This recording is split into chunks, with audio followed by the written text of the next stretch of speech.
Right, okay, we're going to convert 0.32 into a fraction and a percentage. Now, the percentage is nice and easy, okay, because percent means out of 100%, so out of 100%, that's what it literally means.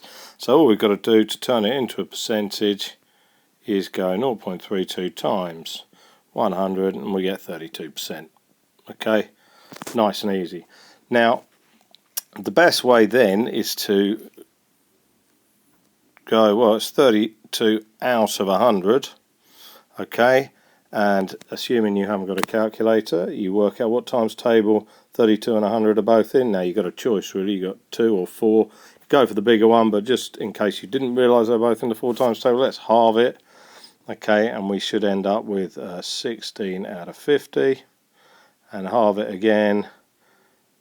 Alright, 8 out of 25. Now remember, when you're simplifying fractions, you don't always just have to divide by 2. You could divide by 3, you could divide by 4, 5, 6.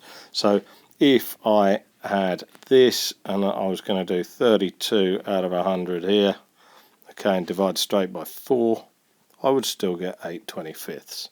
And so I have my two answers, which are 32% and 8/25.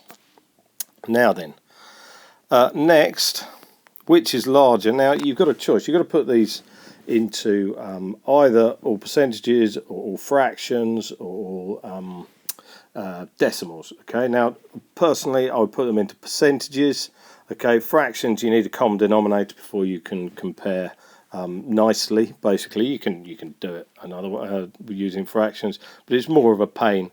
So you could do this sort of thing. So 2/5. Right, to get it out into a percentage, it's got to be out of 100. I need to multiply that by 20. So I'm going to multiply that by 20. And so therefore I should get 40%. So therefore I can say that this is larger.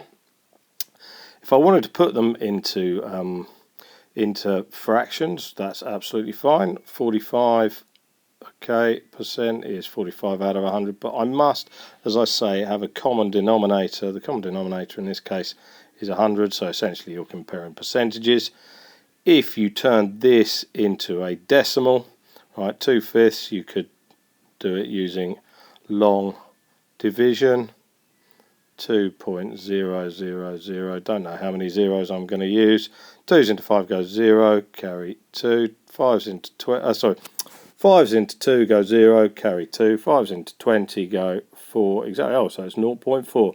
So I've got 0.4 and 0.45. This is 0.45, isn't it, as a percentage? Okay, there's my decimal point. Alright,